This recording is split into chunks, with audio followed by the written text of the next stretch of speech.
You're listening to an Airwave Media Podcast.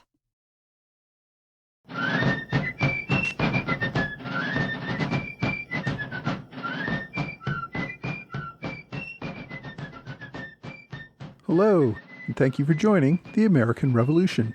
This week, episode 253, The Battle of Connecticut Farms.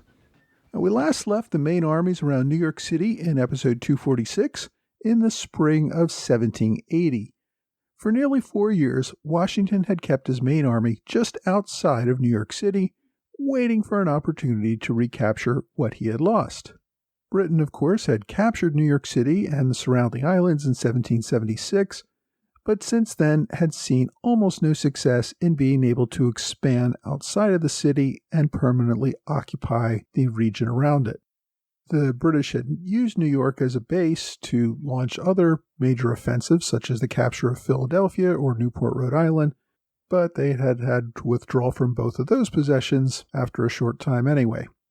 A British General Clinton hoped to end this stalemate by capturing Charleston and beginning a new offensive in the south. But in doing so, he took the bulk of his army, leaving New York in its weakest state since the British had captured it in 1776. Hessian General Knyphausen held the region with only a few thousand soldiers, mostly Hessians and Loyalist militia, while Clinton and his other top generals were down in South Carolina. But if British defenses in New York were weak, the Continentals were even weaker. Washington's army was starving and on the verge of mutiny. The Continentals were in no condition to launch a major spring offensive against New York.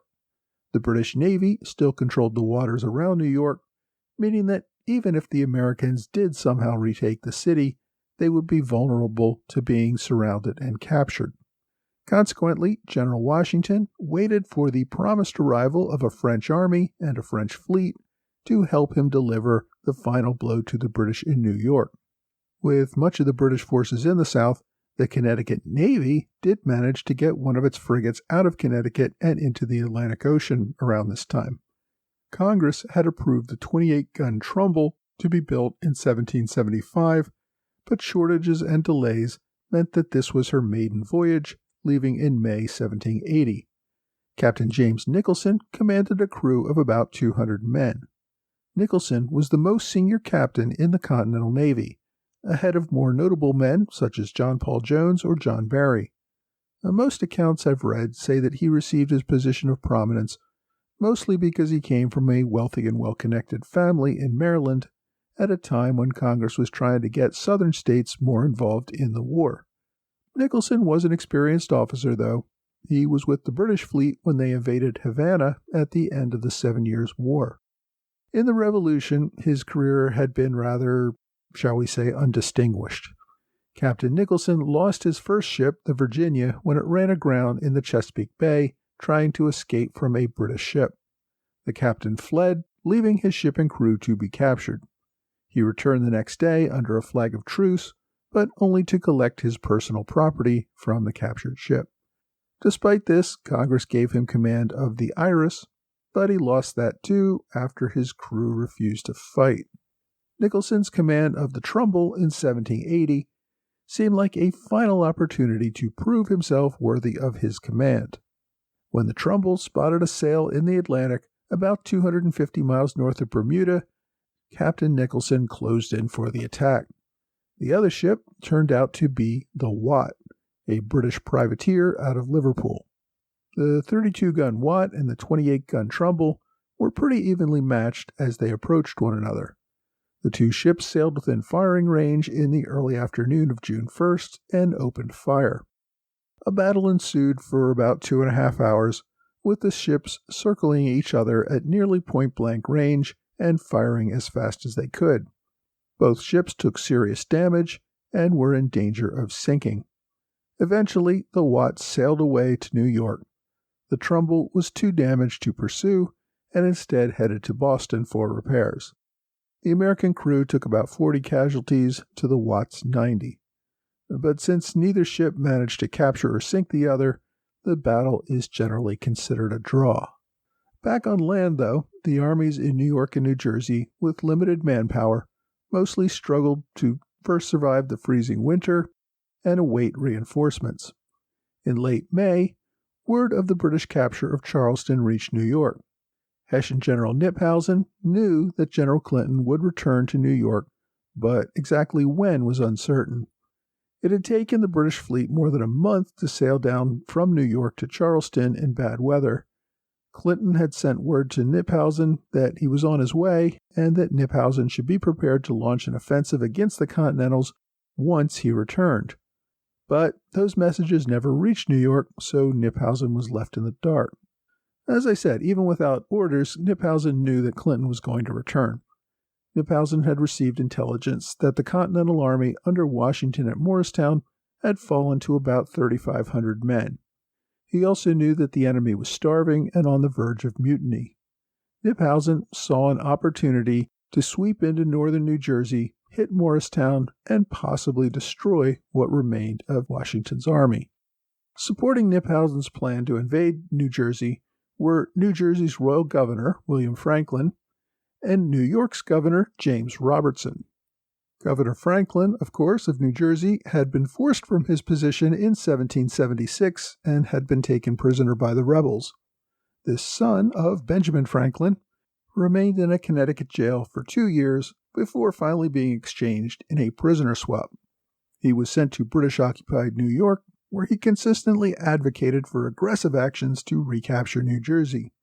He also helped organize militia, often to use as guerrilla raids into New Jersey.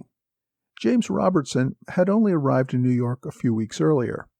While Clinton was away taking Charleston, London replaced New York Governor William Tryon with Robertson. Now, you remember that Tryon and Clinton had clashed regularly. Tryon advocated using the army to attack civilian targets, which Clinton opposed. Tryon really wanted to destroy morale among the Patriots by imposing destruction and misery, and Clinton had a very different policy. Now, during that period, Tryon was an army general and had to take orders from General Clinton. But since he was also governor of New York, he had authority to act on his own in his civilian capacity. And this often led to conflicts. Clinton's complaining about this eventually led to Robertson replacing Tryon as governor of New York. Now, Tryon remained in New York as a major general, but of course he was frustrated that Clinton would not give him a command after his raids against Connecticut towns in 1779. So while Tryon was around for the summer, he would eventually return to London in September of 1780. Now, his replacement, James Robertson, was also a major general in the regular army. His background is a bit unusual. He was the son of a Scottish freeholder. Robertson did not come from poverty, but his family did not have a title or political connections, and it certainly did not have enough money to buy a commission for him. Robertson got his start in military life by enlisting in the Marines. He was one of the very few men of his time who started as a private, but was then able to receive a commission as an officer through merit. He showed conspicuous bravery and leadership in several actions, including some under Admiral Vernon in the West Indies, where he served along with Lawrence Washington, a young colonist whose half-brother George would later rise to prominence. In 1746, Robertson was able to raise enough money to purchase a captaincy in the regular army. Robertson had cultivated the patronage of several powerful men, including the Earl of Loudon. That, along with a marriage to an Englishwoman who brought a substantial dowry, permitted him to advance in rank. He served in America during the French and Indian War, primarily as a staff officer in charge of quartermaster and other administrative duties. Even so, his abilities and his political connections allowed him to rise in rank. The British commander, Geoffrey Amherst, helped Robertson receive his lieutenant colonelcy. He then served under General Thomas Gage as barrack master for North America, responsible for the quartering of regulars, something that became a point of contention in the early 1770s. As open rebellion in the colonies grew closer, Robertson received his commission as brigadier general in America, which would only apply as long as he remained in America and did not come with a bump in pay. Robertson was in Boston during the Lexington and Bunker Hill battles. His duties remained administrative. Although he regularly volunteered to lead men into combat, he remained sidelined, eventually evacuating Boston in early 1776 with the rest of the army. Robertson did lead a battalion at the Battle of Long Island, but it was only in the second wave, meaning he really didn't see much combat. His administrative skills and ability to work with locals helped him to win an appointment as military commandant of occupied New York. There, he gained a reputation in that role as a man of compassion, someone who did not create unnecessary suffering, even for rebels, but at the same time he was focused on restoring the king's authority. In February of 1777, Robertson returned to London carrying General Howe's dispatches about the rebel attacks on Trenton and Princeton. Robertson spent considerable time in London with Lord Germain, mostly supporting General Howe's leadership. Although 2 years later, in 1779, Robertson testified extensively before Parliament, where he was highly critical of General Howe's actions that had allowed the Continental Army to escape New York and then strike back. He also advocated for a policy that stressed diplomacy with the colonists and less reliance on brute military force. Robertson believed the colonists were mostly disposed to being loyalists if treated properly.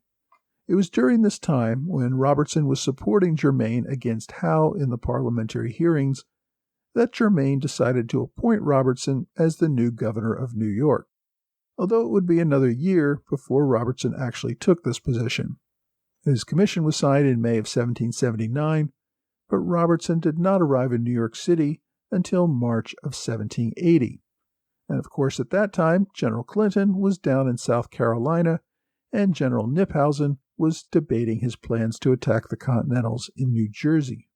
Now, even though Knyphausen had received no word from General Clinton, the support of Governor Robertson and New Jersey Governor Franklin gave him enough backing to proceed with an invasion into New Jersey.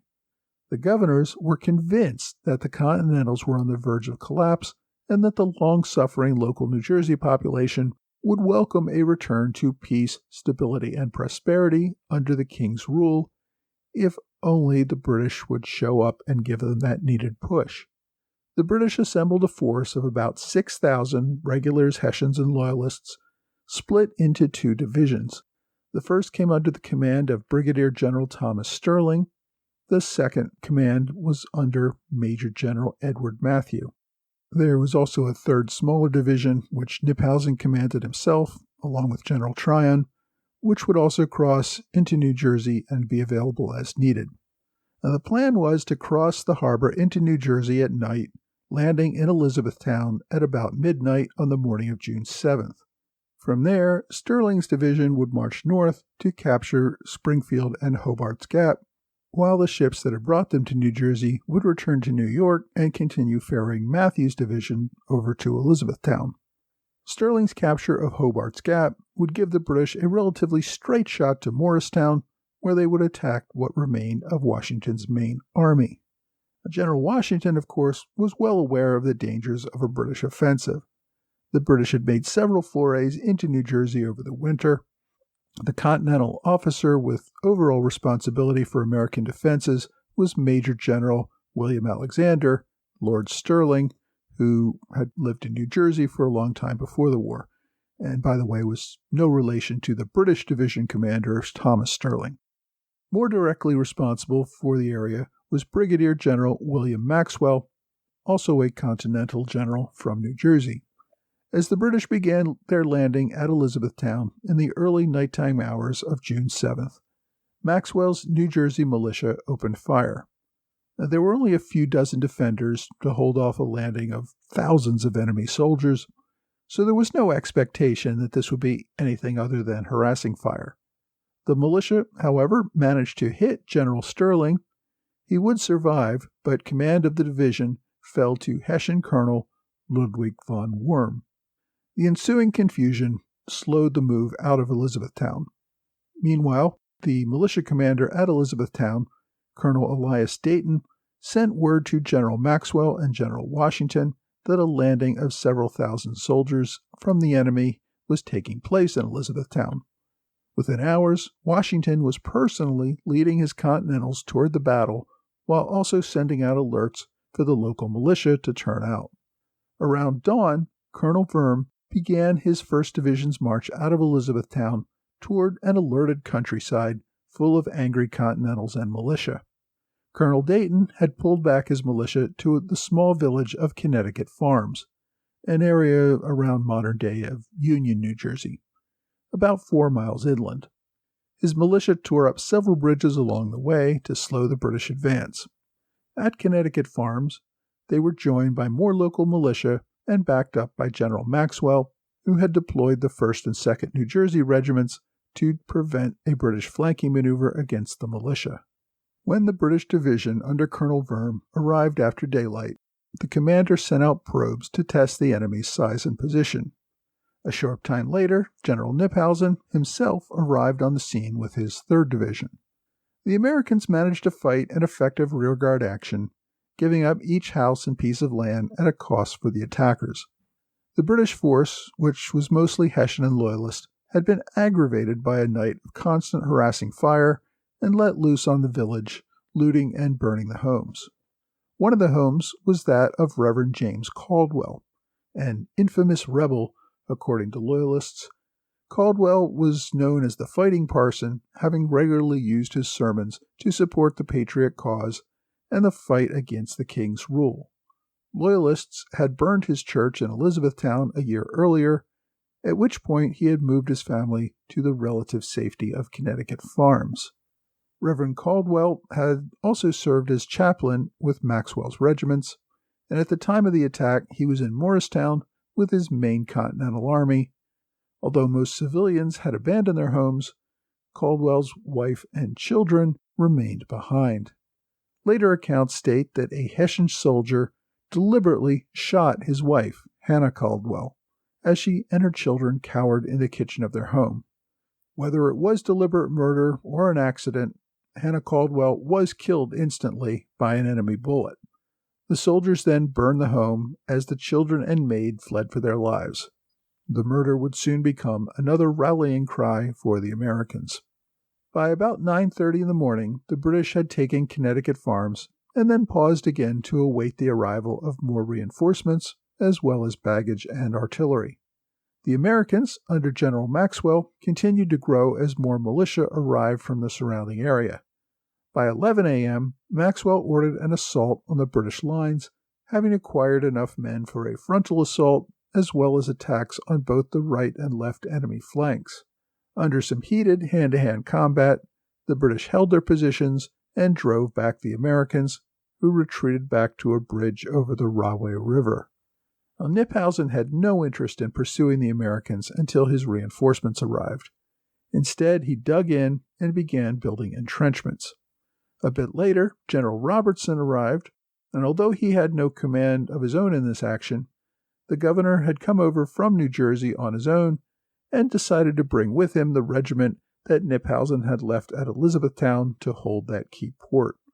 Knyphausen was annoyed that Robertson had removed his guard, holding what he needed to be for his retreat should the Americans get the better of them, but he didn't press the matter since starting a quarrel with the new governor would only cause problems for him later. As the British dug in at Connecticut Farms, Washington moved the bulk of his main army to Short Hills, a few miles to the north. With him were his top generals, including von Steuben, Lafayette, and Greene. The main army, though, did not join in the fight. Instead, they took defensive positions in case the British pushed through the thin American lines and continued to move north toward Morristown.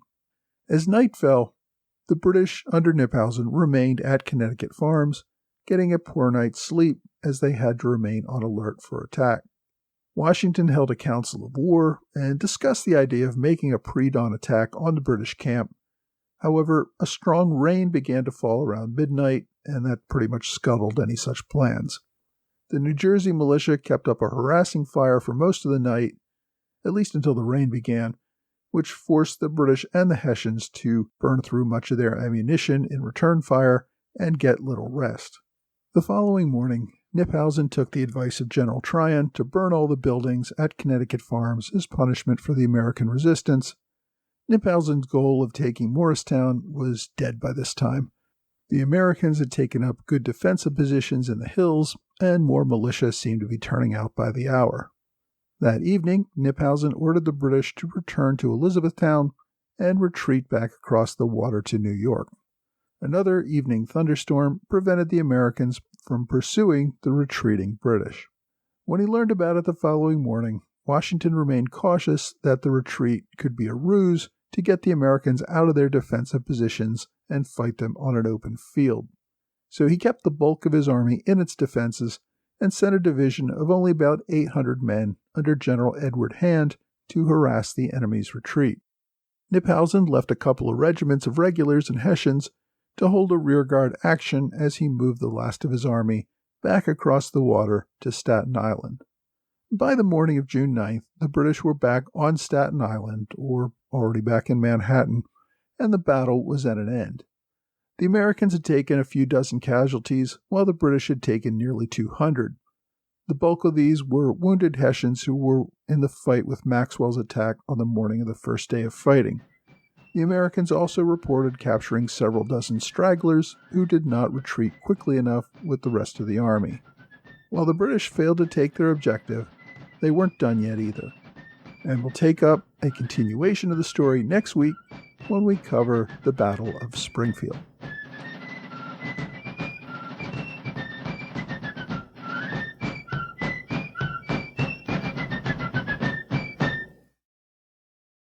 Hey, thanks for joining the American Revolution Podcast After Show.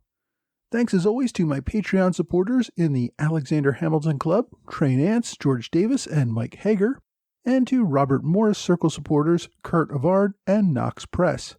Check out knoxpress.com for the latest releases of books about the American Revolution and many other parts of American history. Thanks also to Brian Guillemette, James Colpass, David Faranek, Kyle Ramones, and Reese Delino, who joined at the standard bearer level last month. I'm getting ready to ship all you guys your first monthly flag magnet. This week we covered the Battle of Connecticut Farms in New Jersey. The main theater of war had moved to the Carolinas by this time, but General Clinton still hoped that he could make more progress in the north, and Knyphausen's decision to raid Connecticut Farms before Clinton had all the troops back from Carolina ruined those plans. Reverend Caldwell, who I mentioned in this week's episode, was a pretty interesting character. He's going to appear again next time as well. The murder of his wife Hannah really did stir up more local anger, particularly against the Hessians. In some way, she became New Jersey's Jane McCrae. The Reverend would only live another year himself. An American sentry shot and killed Caldwell in 1781 after the Reverend refused to let the guard investigate a package. There's actually some evidence that the sentry, James Morgan, might have been paid to kill Caldwell. There wasn't good proof of payment, but regardless, a jury found Morgan guilty of murder, and he was hanged a short time later. Caldwell left behind 9 orphaned children, and the town of Caldwell, New Jersey, is named in his honor. My book recommendation this week is called The Battles of Connecticut Farms and Springfield by Edward Lengel. It's a fairly short book, just over 100 pages, but it really covers just the Battle of Connecticut Farms, which I covered this week, and Springfield, which I'm going to talk about next time. There's really little more added to it, so that's why it's so short. I bought my copy of this book at the American Revolution Conference in Williamsburg earlier this year, and I had the opportunity to have Mr. Lengel sign my copy at the conference.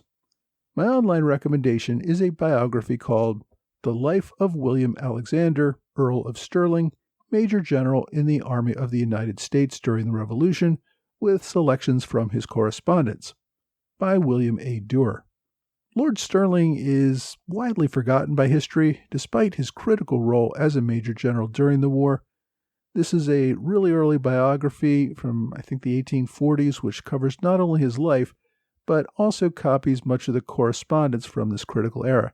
So if you want to read more about Lord Stirling, you'll want to check out this online ebook, which is available, of course, at archive.org, and I've included direct links on my blog and website. My question this week asks, why was American colony representation in Parliament unacceptable to the powers that be in England? Well, colonial representation in Parliament was not unacceptable to everyone in Britain. Several members of Parliament actually broached the idea of granting the colonies representation in Parliament with some of the colonial agents who were in Britain at the time, including Benjamin Franklin. The colonies, however, did not want that. When they were talking about taxation without representation, they wanted taxing authority to remain with their colonial legislatures, which represented them. Now, unlike modern legislatures, Parliament did not give out seats based on population. Many less favored districts were really underrepresented in Parliament, and that is likely what the colonies would have received.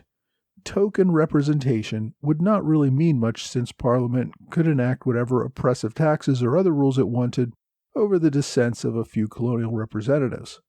Parliament would not have been keen on proportional representation. The colonies that eventually rebelled had a population of about 2 million, not counting Native Americans. The UK at this time had a population of about 8 million. This means the colonies would hold about 20% of Parliament. If you include Native American representation, and you also start offering representation to other British colonies around the world, that's going to grow a lot higher very quickly. Given that population growth in the colonies was much heavier than in the UK, the members of Parliament from Britain would quickly find themselves minorities in their own legislature. So Parliament was never going to agree to full representation based on population. And since direct representation was a non-starter for the colonies if it only had a token number, and proportional representation was not acceptable to Parliament, there was really no consensus for a way to provide representation. Now, the colonies also had another reason to reject this solution. Travel from Britain to America took at least a month. If winds were not good or there were other problems, travel could take 2 months or even more. Some ships were forced to make detours, requiring voyages of 3 or 4 months. Ocean voyages in the 18th century were hard and dangerous. Ships sank, disease ran rampant on ships, delays at sea could result in a lack of adequate water or other necessities to even complete the voyage. These difficulties made it unrealistic to expect members of Parliament to travel across the Atlantic several times each year. Americans expected to meet with their representatives regularly, meaning this arrangement simply would not work. George III ruled over many parts of the British Empire that were not governed by Parliament. Ireland, Bengal, the Caribbean islands, Hanover in what is today Germany. The American colonies believed they were subjects of the king, like all these other areas, but were not ruled by Parliament. They were ruled by their own colonial governments. Many colonists accepted that Parliament had some additional powers to regulate trade within the empire, but Parliament could not rule on domestic matters within a colony. Members of Parliament believed otherwise. Although Parliament often left local issues up to colonial legislatures, which were overseen by the Privy Council, Parliament could legislate on behalf of the entire empire on all matters whatsoever. That was the point of dispute that eventually led to war. That said, there could have been other political solutions. Joseph Galloway, who attended the First Continental Congress as a Pennsylvania delegate, proposed that the colonies form a permanent Continental Congress that would share power with Parliament. This would assure that colonial representation would have at least some say in matters that affected the colonies. Galloway's solution did not receive much support in the Continental Congress, and when he went over to London a couple years later and tried to peddle it there, it didn't receive much favorability there either. As a result, neither side could agree to a political compromise, and as the king put it, blows must decide the matter. If you have a question you would like me to answer, please reach out to me either via email or on social media. I'm active on Twitter, Facebook, and Quora. Well, that's all for this time. I hope you will join me again next time for another American Revolution podcast.